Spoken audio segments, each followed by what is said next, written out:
Hi, everyone. Okay, so as promised, I decided to come and talk about the play that I just saw. And I'm going to share my screen so that you can see. It's called The Slave Play by Jeremy O'Harris. And I think it's important to note that he is an African American male. And he also has written for Euphoria. So, and if any of you have watched Euphoria, then you know that there's a bit of a shock value that takes place in regards to watching the slave play. I mean, just Euphoria, watching Euphoria, there's a bit of a shock value. So take that for what it is. Also, I think that should give you a hint on how of a shock value this play really is. Now, I saw the play twice. The first 45 minutes, well, I'm gonna tell you, the first second of the play is when we are introduced to these two characters right up at the top. And this is when you get to see her and the person who played it in, I'm in LA, so they were at the Mark Taper Forum, and the person who played it was the young lady who is in the Epics movie. It's an Epic series. It's not American Gangster. It's no, because that's the movie, but it's in the Epic series with, well, but it's related to American Gangster. And it is, she plays the daughter who happens to be who was a crack. She plays the daughter of Bumpy Johnson, and who happens to have a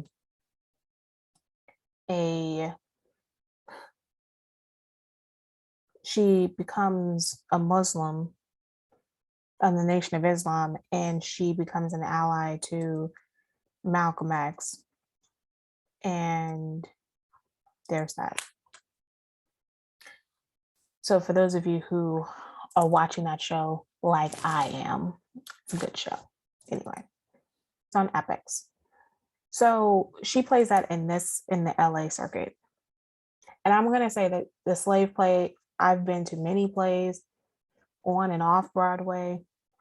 I've been to plays in New York, and in Los Angeles, and I struggle. I've never seen plays that have a reference page. Like they have a 2-table reference page.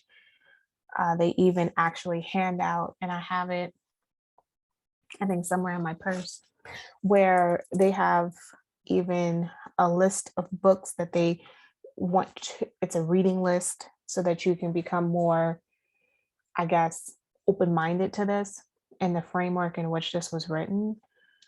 And I'm going to say that, let me start off with the three, how we're introduced, and then I'm going to pause and give some discussion. And then I'm going to come back to, because there's no intermission in this. It's a 2-hour play. I'm sitting there, my knees were bad. After the first hour and a half, I was like massaging my knees. I needed to just stand up. But of course, I didn't want to stand up because there's that. Okay, so you're introduced to these two people, and they're playing the song Rihanna and Drake Work. And she has like this constant song in her head, and you're like, and so she's dancing, she's twerking, and as she's supposed to be a slave, and then he's doing this, there's a sexual tension here clearly. And see, the first time I read it, I was so in shock. I was like, I don't know what this is. The second time I saw it, I was like, okay, I can understand where they're going with this. I still don't agree that I like it. So there's that. And then they eventually hear and he's British. I think that's important to note. So it's all of these, this one, this is another scene, this is another scene, these four are scenes, and this one, they, eventually have sex. And throughout the play, they begin to, her partner stops this role play, because we find out that it's a role play, by saying that, he goes limp sexually, and he says Starbucks. And so then there's that end. The second person we come across is, and I think it's this one is kind of different from the one that we saw on the West Coast, because he's really a more fair-skinned guy. I hate to pull it up.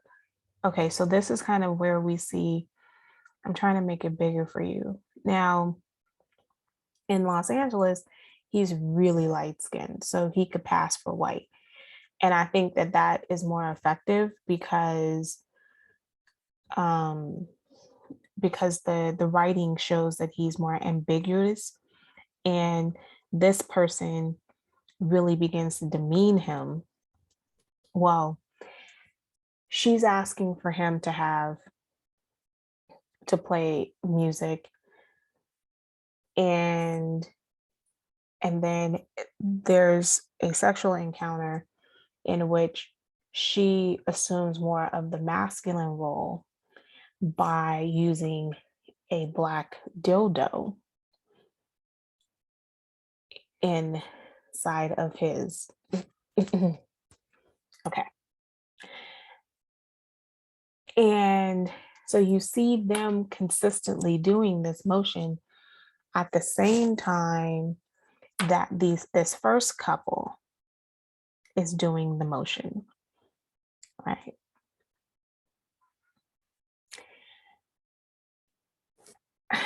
And so when he says, let's go to Starbucks, everybody had to stop what they were doing. And it just so happened that she was the most angry at it being stopped. Okay. Then we have this couple between these two men, in which he plays almost the overseer role of this indentured servant. And they eventually assimilate a sex act on screen, in person, but instead of it being, it's with his boot, and it becomes very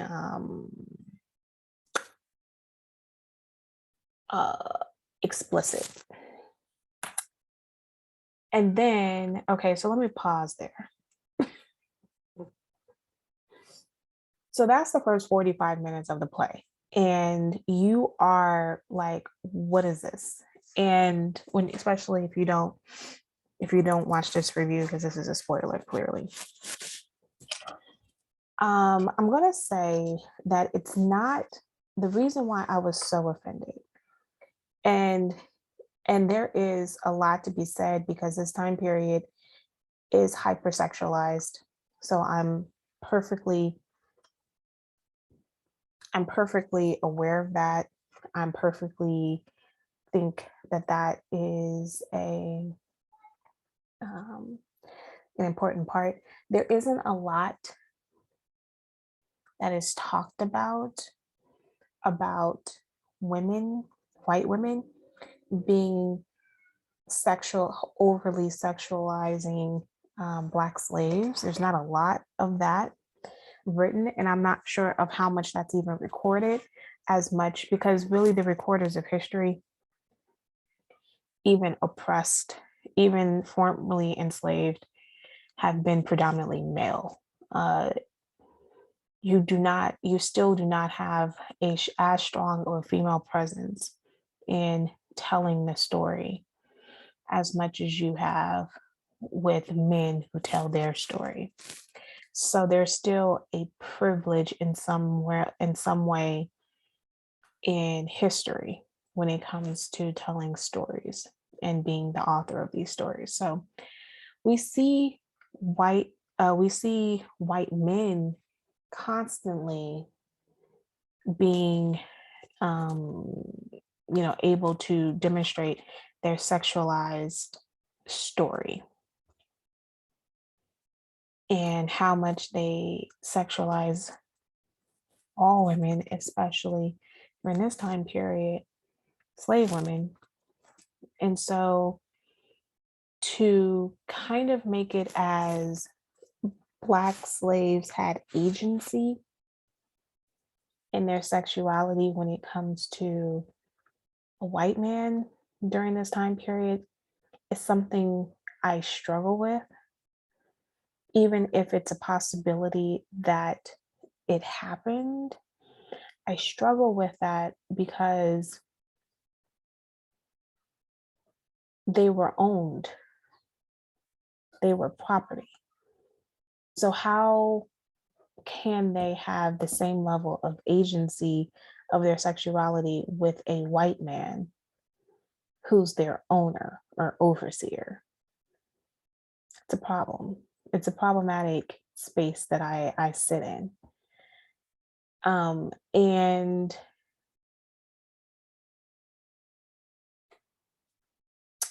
um, and we really don't talk about if I honestly I've read so many slave narratives and um, even the ones that are just most recently published that have been captured on the Underground Railroad, I've not heard of anyone saying that they had been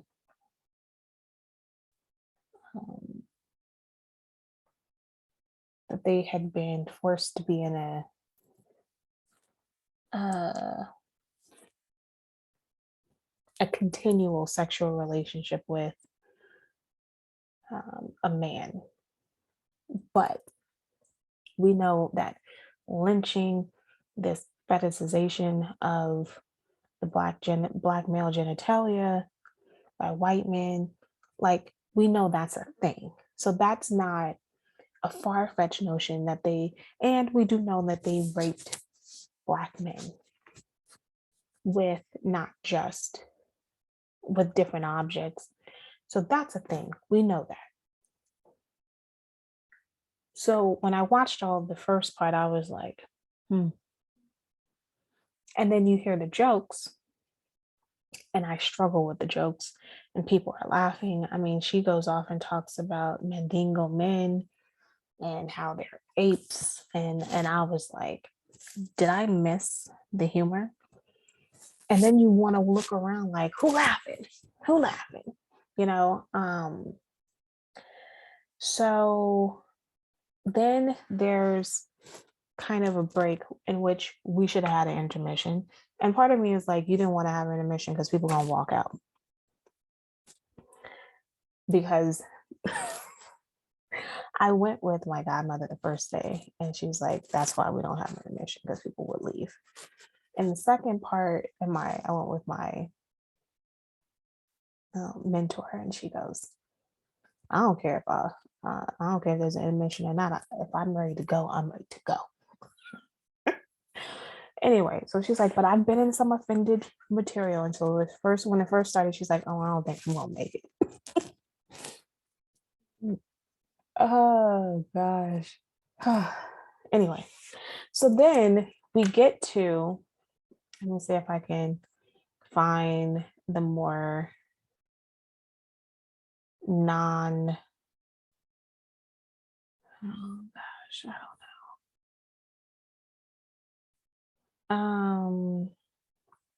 They don't really give us great scenes from the non scenes. Okay, so I don't think there's a need to pull it up. Um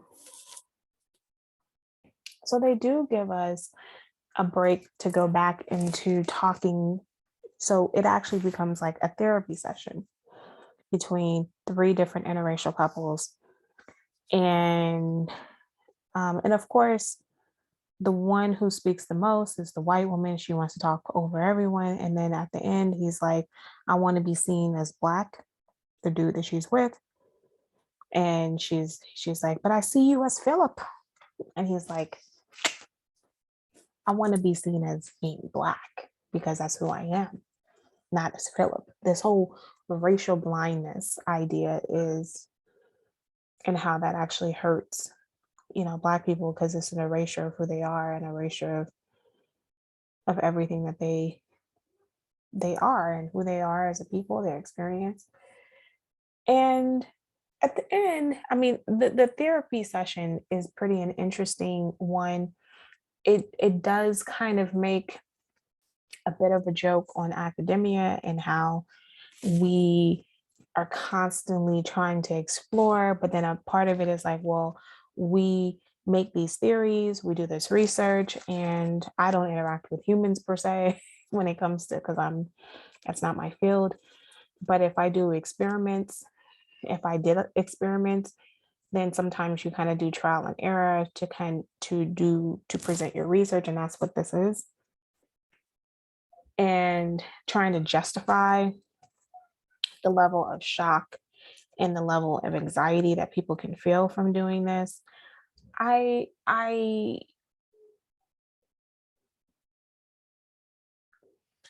thought of taking my mom because my mom is usually my road dog when it comes to plays, but I know my mother would have been like, this was not her up her alley, and she would have completely freaked out. And so that's not happening. So that's why I didn't take her. But what is the end goal here? See, this is the problem, is that I felt like they want to talk, the author is telling us that it is impossible to have a successful interracial relationship, and that interracial relationships are not as successful, especially when it comes to Black and white dynamic, because, or just anyone who closely identifies, doesn't matter the race, with whiteness and Blackness, because we live in this society where even though there's people in the spectrum, there is a closer to Blackness and then there's a closer to whiteness that we are experiencing. And so being in a relationship with each other can lead to a power dynamic in which whiteness is going to always overt Blackness. And yet there's a credibility to where it's like, I'm not racist because I'm with this dude, or I'm not racist because I'm with this chick, or I should be included in the community because I'm with this person. And so it's kind of that social space that makes it really kind of strange. But at the same token, I still don't like, I mean, I can understand where they're going. I don't feel like I feel like you could still get to this without overtly being disrespectful. Because I still struggle with making jokes about things that were so hurtful to those who lived in it. And I know that we're saying that all of those, even though there may be role play and jokesy things, they still have a traumatic mental effect on Blacks and whites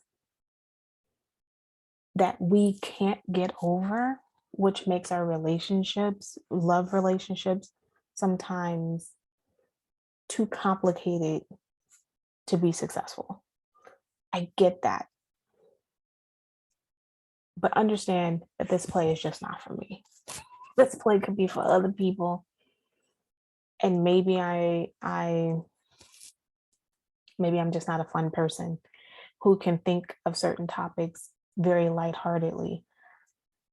I can't about slavery. I think slavery to me is, there was a play about oof, 11, 12 years ago I went to, and they made a play, and it was a little bit of a, it wasn't as jokesy as this, but it was a little bit of a jokesier version of the Holocaust. And I was like, I went, I was free tickets, and I walked away like, I can't. I get where you're going. I can't. And I feel the same way about slavery. I think that the Holocaust is something that I can't joke with. We can all try to understand more about Hitler, and I get it, but he's still not a good dude. And um, and I still cannot think positively of slavery, or even make a joke about it. It's just not funny. So I think it's playing at the Mark Taper for a few more weeks in Los Angeles. So there's no bad seat in the house. So I mean, the notion of spending $100 to sit super close makes no sense when there's only, A through P. Count the numbers. I don't know. I don't count the letters. I don't know. A through P. So there is no bad seat. I mean, I sat in L and P, and there's like no bad seat in the house. It's the Taper. So there's that. And I mean, we walked out like, we spent $80 on this. That's how we felt. And for me, I spent 160. It was hard. It was hard. It was very hard for me to watch. And on that note, have a very lovely rest of your day.